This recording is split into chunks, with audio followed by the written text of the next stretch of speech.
Kisah ini bermula dari Pak Agus dan Pak Ali, dua orang penambang emas sukses yang membangun kehidupan stabil dalam waktu singkat. Bagaimana tidak, baru saja beberapa bulan mereka bekerja untuk menambang emas. Pak Agus sudah mampu membangun kehidupan yang mapan.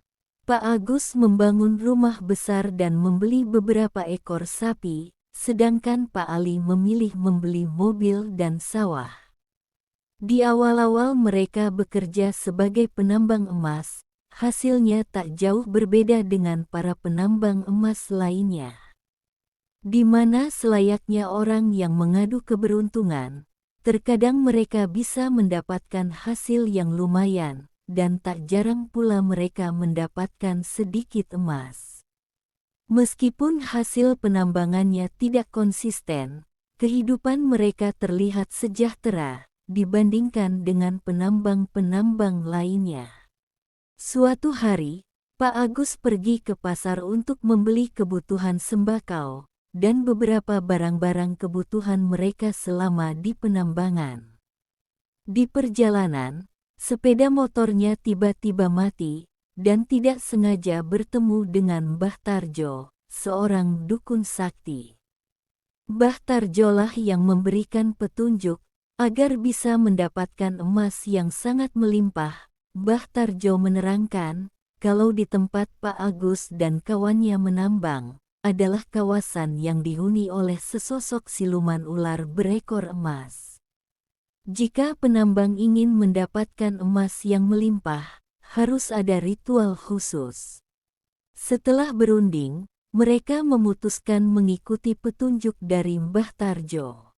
Saat tiba di lokasi yang mencekam, di tengah hutan pada malam hari, kedatangan mereka disambut oleh Mbah Tarjo. Mbah Tarjo mengajak mereka berdua masuk ke dalam hutan yang lebih dalam, di mana mereka mengikuti dengan obor sebagai penerangan. Setelah melewati perjalanan yang penuh rintangan, sampailah di gubuk dengan pohon besar. Mbah Tarjo menyediakan tikar anyaman pandan, dan mereka meletakkan semua persyaratan ritual di atasnya. Ritual dimulai dengan menyalakan dupa. Suasana hutan semakin misterius, semua sesajen termasuk ayam putih pun dipersembahkan. Mbah Tarjo memandu Pak Agus dan Pak Ali melalui ritual yang penuh aura mistis. Meskipun di hati mereka berdua masih ada rasa ragu, namun mereka terpikat oleh keajaiban yang mungkin terjadi. Hari itu, di tengah hutan yang sunyi, Pak Agus dan Pak Ali memulai ritual penambangan emas yang dipimpin oleh Mbah Tarjo. Dengan dupa dan kembang kantil, mereka memasuki dunia gaib, di mana muncul sosok wanita berbadan ular, dan suasana mencekam menyelimuti mereka. Dalam ritual itu, mereka diminta membayar mahar sebagai ganti hasil emas.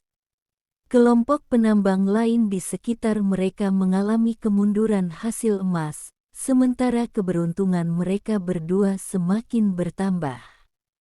Namun, kesuksesan mereka hanya bertahan hingga 90 hari. Ketika kontrak dengan entitas gaib hampir berakhir, Pak Agus dan Pak Ali dikejutkan dengan tuntutan mahar yang tidak terduga, yaitu nyawa. Mereka terkejut dan bingung, mencoba memahami konsekuensi yang harus mereka hadapi. Dengan perasaan cemas, mereka dipandu oleh Mbah Tarjo untuk membayar mahar tersebut. Namun, di dalam hati mereka masih bertanya-tanya, apakah semua ini nyata atau hanya ilusi dari ritual mistis yang mereka lakukan. Pak Agus dan Pak Ali, dua penambang emas yang terlibat dalam ritual untuk kekayaan. Mereka mencari tumbal untuk siluman ular yang membantu menemukan emas. Akhirnya mereka berdua mendapatkan tumbal, dengan memperdaya penambang lain dan menjerumuskannya ke dalam lubang yang mereka tutup. Namun, Setelah beberapa bulan kemudian, malapetaka menghampiri. Sapi yang dibeli Pak Agus dari hasil ritual tiba-tiba mati dengan cara yang aneh. Begitupun tanah yang ditanami selalu gagal panen, dan anak Pak Ali sering mengalami sakit.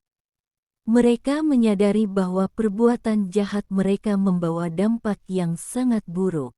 Di sisi lain, teman-teman mereka yang tidak tahu tentang ritual, memiliki kehidupan yang lebih baik.